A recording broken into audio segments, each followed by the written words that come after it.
And now, live from RSN Studios in the heart of Rutherford, North Carolina, this is the debut edition of the Forest City Tribune podcast.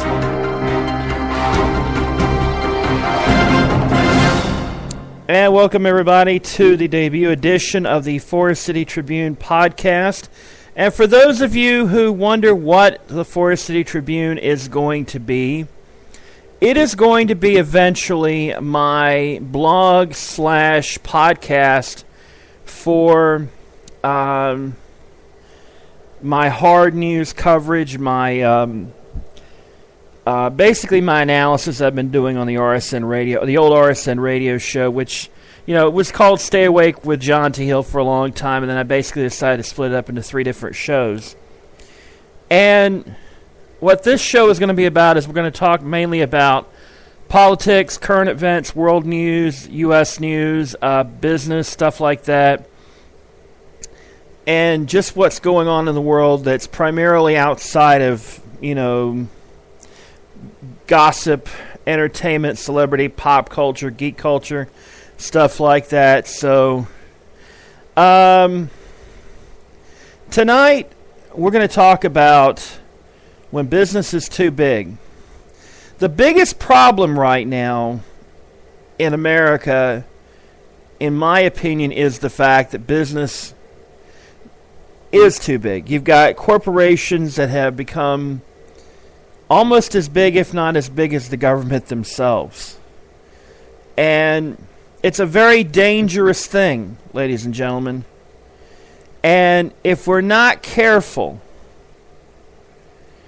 it could overwhelm us as a nation and perhaps even as a world. Businesses are designed for primarily one purpose.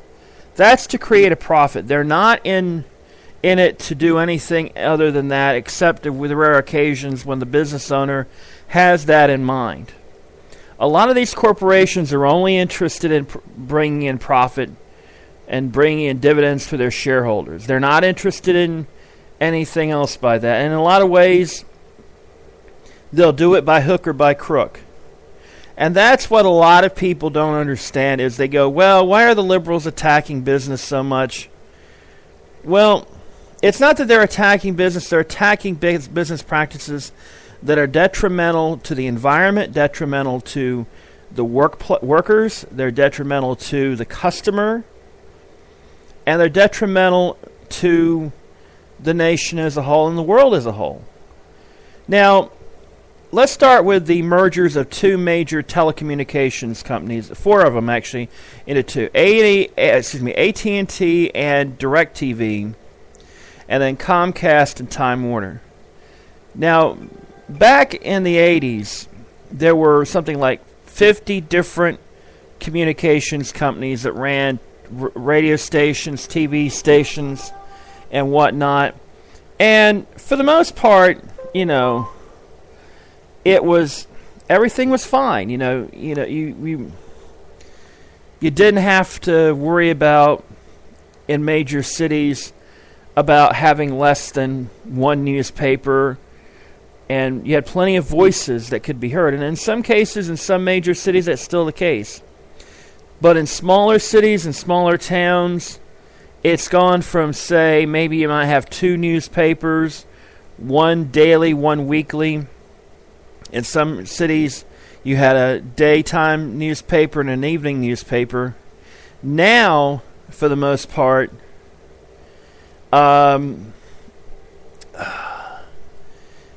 you have one newspaper, and the radio and TV stations are owned by a few companies. I mean, there's 6 major communication companies right now, and 2 of them are about to merge in Time Warner and Comcast. They would control nearly 60% of cable companies, local cable companies in this country. 60% of the market. That is damn close to being a monopoly, if not a classic example of one. When you dominate a market like that, it means that you control the market. You can tell the other 40% what they can do. And there's a danger in that it stifles competition. It means you set the rates, and the other companies have to go along with it. And it's very, very dangerous. And you remember, I don't know if you remember the AT&T breakup back in 1984. Ma Bell was the biggest communications company, and for the longest time it stifled competition.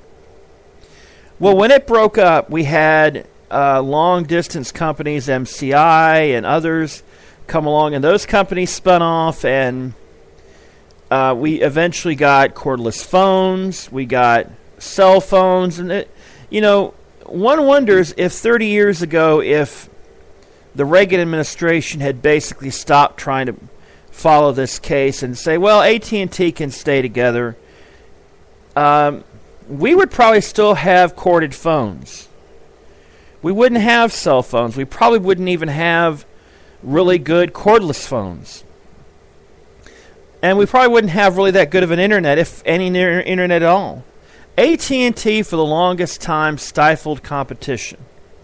We had the old, I remember when the touch-tone phones came along. That was a huge deal when I was a little kid. I remember my grandfather looking at it really strangely, like, how am I supposed to operate this thing? And now look at what we can do today, and it's in the less than 30 years. And before, and telephones were a lot alike back 30 years before that. I mean, there wasn't a huge jump from 54 to 84, but from 84 to 2014, there's been a massive jump, a tremendously massive jump in technology. But with these companies growing bigger and bigger and bigger, the incentive to innovate, to create new products, is going away. What it's going to do is they're going to try and maintain the status quo. That's why, in other countries, what you've seen is their internet running a lot faster than ours, because there is true competition over there, or the government mandates true competition, or in some cases, the government says, if you're not going to do the job, we'll do it for you. And here's the thing. AT&T and DirecTV have been working together for a long time. 10 years ago, I had AT&T internet, and I got a discount on my DirecTV because I had internet through AT&T. Well, AT&T internet around here is slower than cable. Cable's about a little bit more expensive, but there's a dramatic difference. It used to not always be that way, I might add. Because I live in the backwoods of western North Carolina. It's a rural community. And we're usually the last to get a lot of things. AT&T took forever just to get 3G around here. And by the time they got 3G, Verizon already had 4G. Now, they have caught up. They now have 4G. And Uverse is starting to take hold around here. But in a lot of cases, that took a lot of demanding. And still, in a lot of places in this country, there's still dial-up. The main reason is that, for the most part, you got corporations that will not go into areas that are underdeveloped because they don't, and it's really short-sighted. I mean, especially rural communities, a lot of places in my home county, you can only get dial-up. And they could perfectly handle DSL or AT&T Uverse. And how's a rural community supposed to grow when it's constantly in the back seat to other areas? We know we're always going to be last in line, but it shouldn't be way far in the back. And with the way that the lobbying interests for telecommunications companies, small towns can't provide that service anymore in a lot of cases. There are some areas that do. Chattanooga has a municipally owned internet service that's actually 50 times faster than most cable or internet companies, cable or telephone companies provide internet. And that's astounding. But the telecommunications industry doesn't want competition from the municipalities. Why? Because it hurts their bottom line. And they have the lobbyists, and they're going to go in and they're going to try to convince the state governments and federal governments to ban this practice because it hurts them. Instead of innovation, it's stifling initiative. If municipalities can offer a better service than these huge corporations, then where are these huge corporations going to realize that they have to innovate and say, "Hey, we can provide a better service too"? Instead, they're spending actually wasting a lot of money lobbying to keep the status quo. Where you see in other countries, they have faster data on wireless, mobile, Wi-Fi is a lot more readily available. Here, that's not the case. Now, the biggest problem we see right now in America is this attitude that government is bad and business is good. Here's the problem with that attitude. Government is not interested, should not be interested in profit. Government is supposed to represent the people. It's supposed to represent you. It's supposed to represent everyone and to basically protect us against those who would harm worker safety, harm consumer interest, harm public interest. But many years ago, we realized that big business started really getting into bed with the Republican Party big time. They'd always been allied with them, but it got even worse when Reagan got in office. And a lot of people didn't realize just where this was going. And what happened was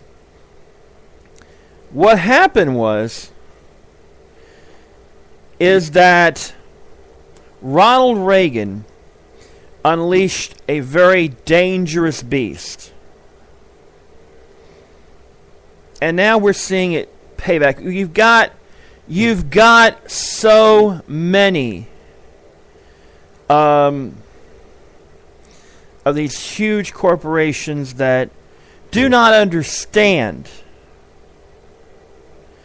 that they're hurting themselves in the long run. Because if you continue to suppress wages, if you continue to suppress worker safety laws and environmental laws and all this, it's going to hurt you in the end because your consumer base is going to get sick.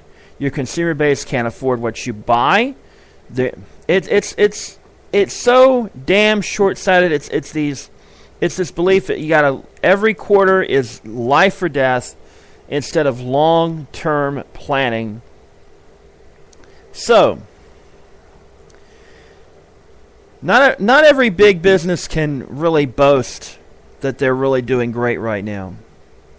For example, the WWE took two huge hits this past week. First of all, their broadcast deal that they signed with NBC Universal was not nearly as much as they thought it was going to be. It's 50% higher than the one they have now, but they were looking at, and they told their investors, they were looking at a double or perhaps even triple amount, and it didn't happen. Their stock got its ass kicked on Friday. It went from like $20 some odd dollars to $11.50, I think.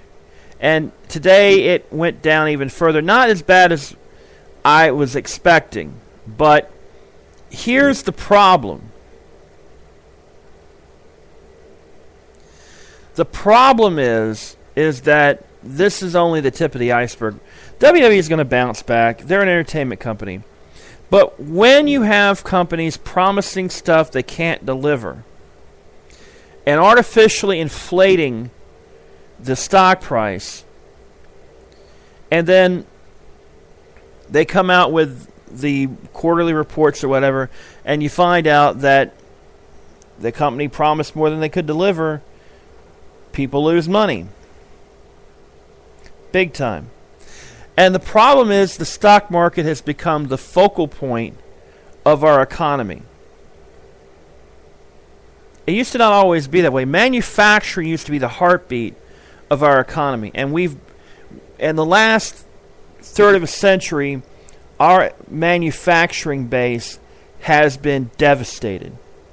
The textile industry is dead. The car industry has been seriously hurt. Other manufacturing has been severely damaged. It's ridiculous. It really is. And I simply don't understand why we see this constantly. Is this belief that business is always better when it's unregulated, when it's got no strings attached. Remember what I said, that business's main goal is profit. I don't have a problem with that, as long as it's well regulated and that it does not, that the business practices do not harm the workers and the consumers and the community.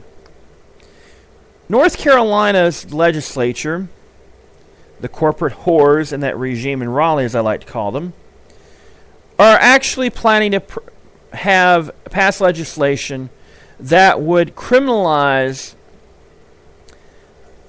fracking disclosures. What's the chemicals being... I would wish they would criminalize fracking, because I think it's a very bad thing. It's this desperate belief of holding on to what essentially is a dying resource in oil. And drill baby drill ain't getting the job done.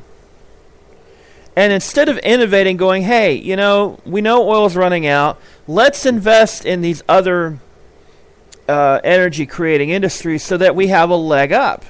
Instead, these energy companies are desperately trying to hold on to what they've got.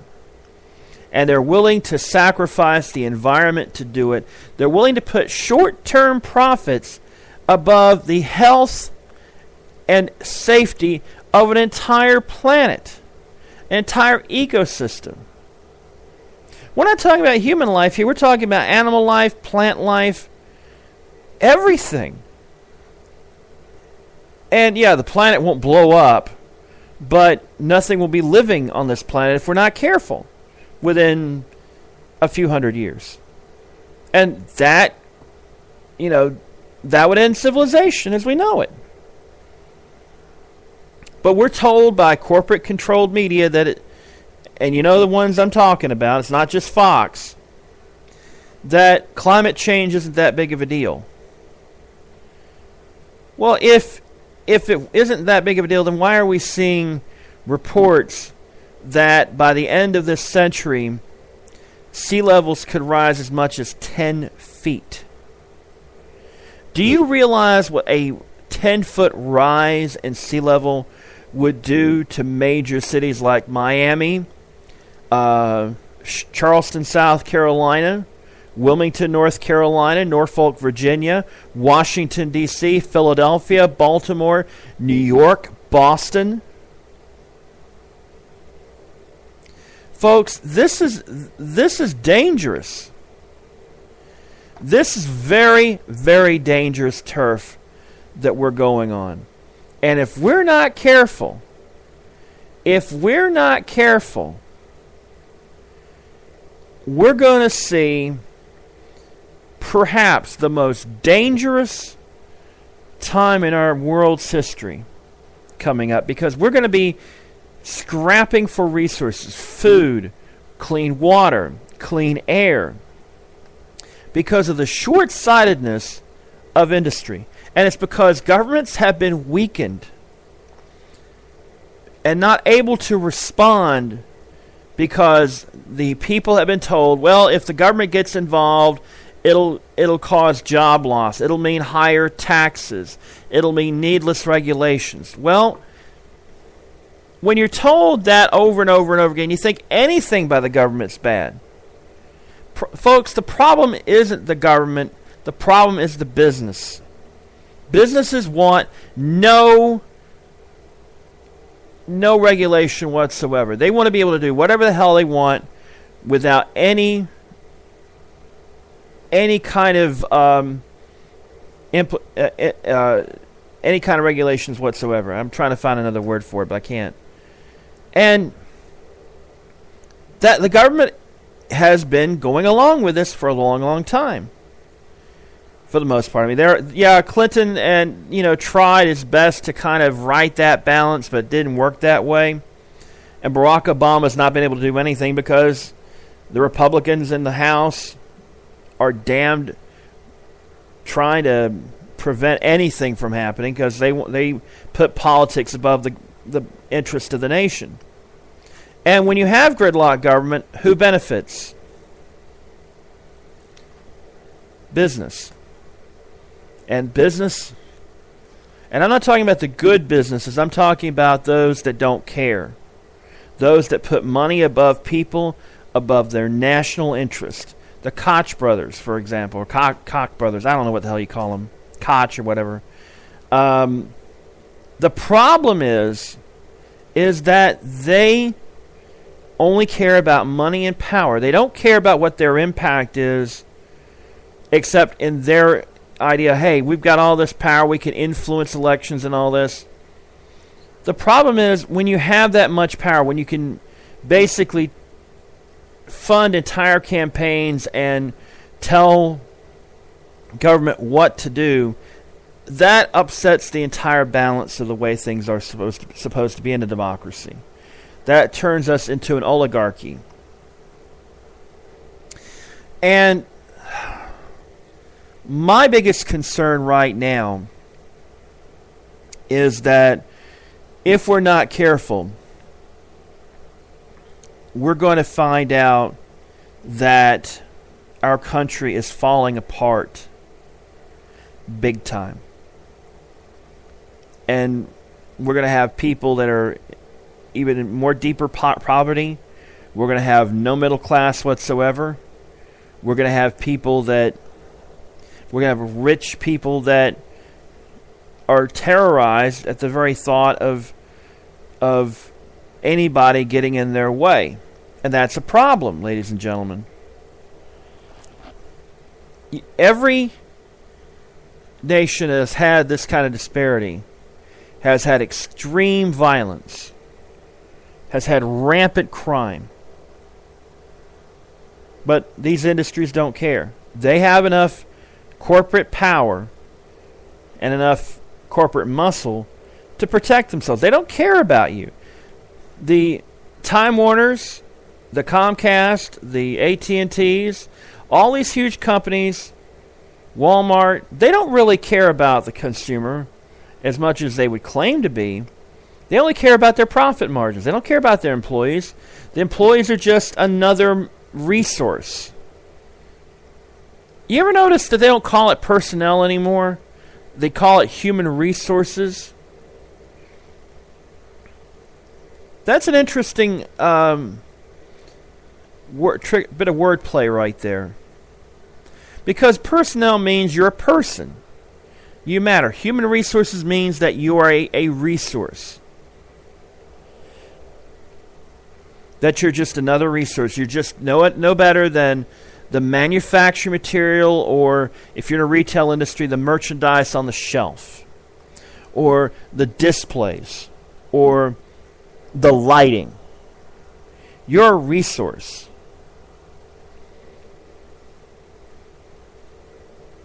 And that's the problem.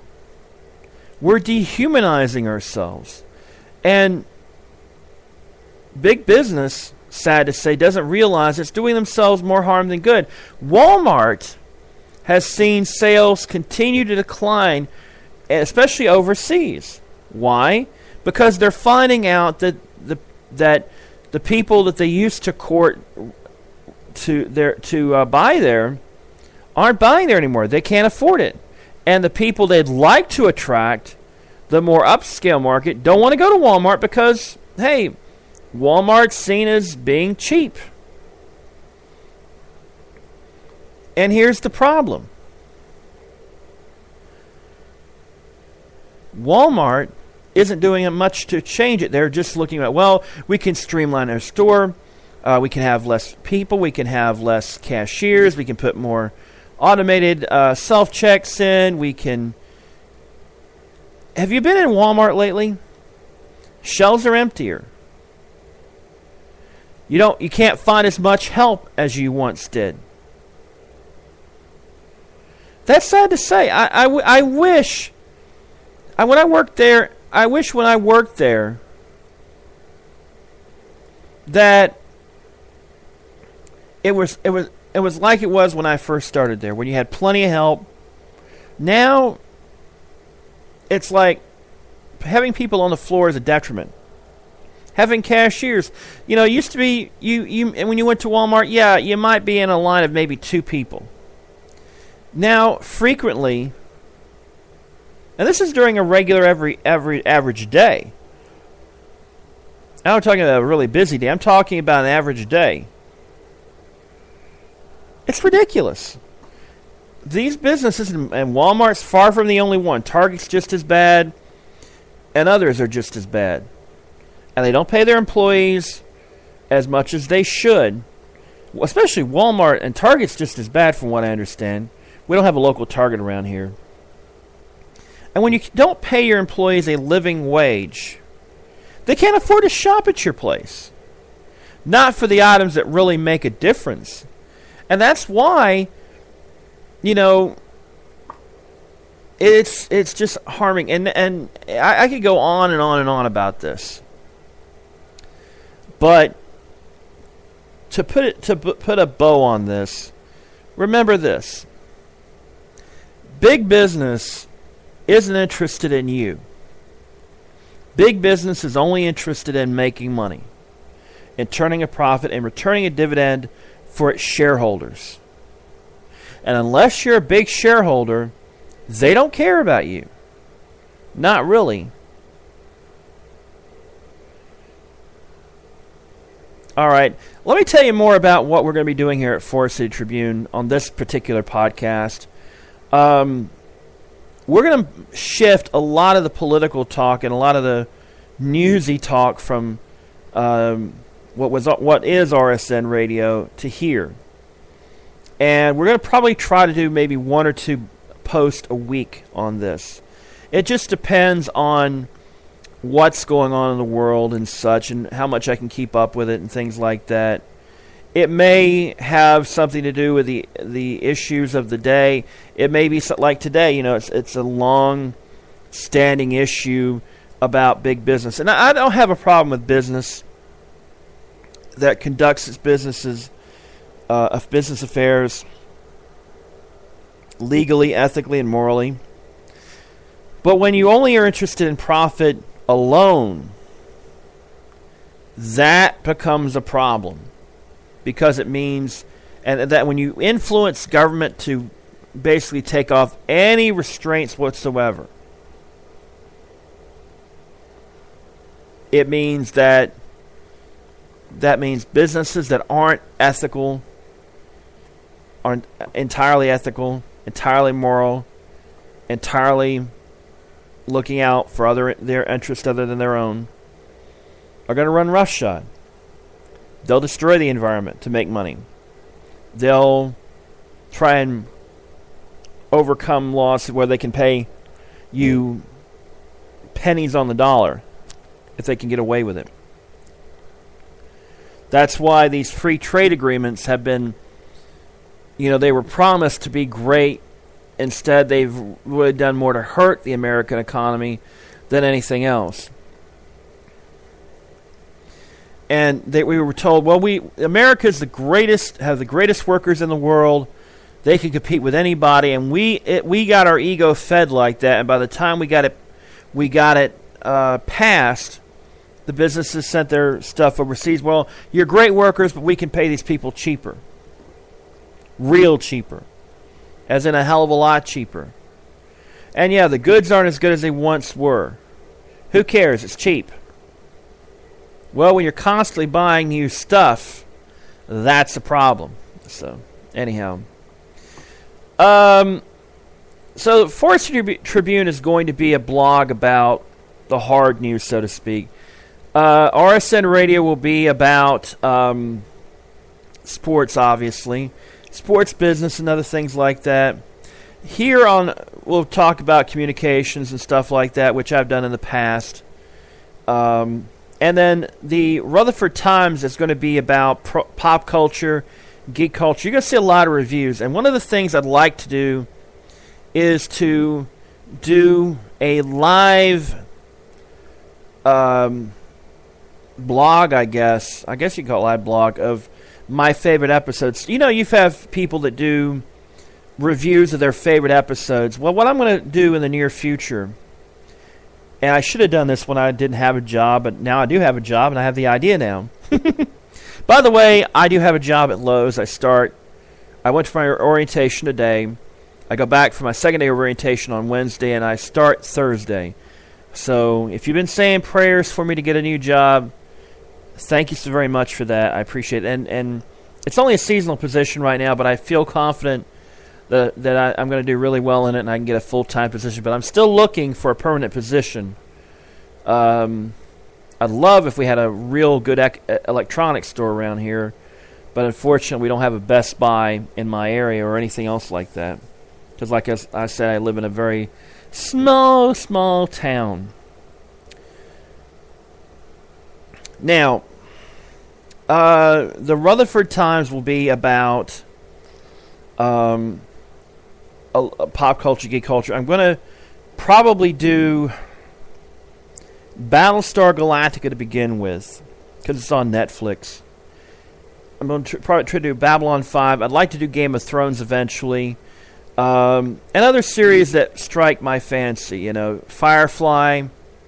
I might do Firefly first, because it's only 13 episodes, plus there's the movie. I may do movie reviews as well, maybe live blogs of movies, and there will be spoiler alerts. I'll have plenty of spoiler alerts for this, and things like that. And we're going to have a Tumblr, we're going to have a blog, blogger account, whatever it is. I may also post to LiveJournal as well. Yes, LiveJournal is still around. And we'll see what happens. We'll develop a Facebook page or pages. And we're going to try. When I eventually get it big enough, I'm going to start recruiting other writers and such, other podcasters. We may do video podcasts down the road. I just got to get a good studio for that. It all depends on how this develops. This has been an idea I've had for like 3 years or so, and money's been a problem, time's been a problem. I was working 2 jobs at one time, so it hasn't been easy. So I just want to let you know about that. I'm still doing my original writing, so yeah, when I get home from Lowe's, that's when the real work begins. So anyhow, I want to thank you guys for listening tonight. We'll be back sometime tomorrow. I'm going to probably do a sports podcast as well as a initial Rutherford Times podcast. Now, RSN Radio is going to be on iTunes, iHeartRadio. This will eventually be as well as Rutherford Times. It just depends on what strikes my fancy. So, as that goes, we'll talk more about that later on. But I want to thank you guys for listening, and as we always say here at on RSN Radio, and now for Forest City Tribune, and soon to do on Rutherford Times. And by the way, this is all part of Rutherford Media Ventures, by the way. So for everybody here at Rutherford Media Ventures, good night, good luck, and may the good news be yours.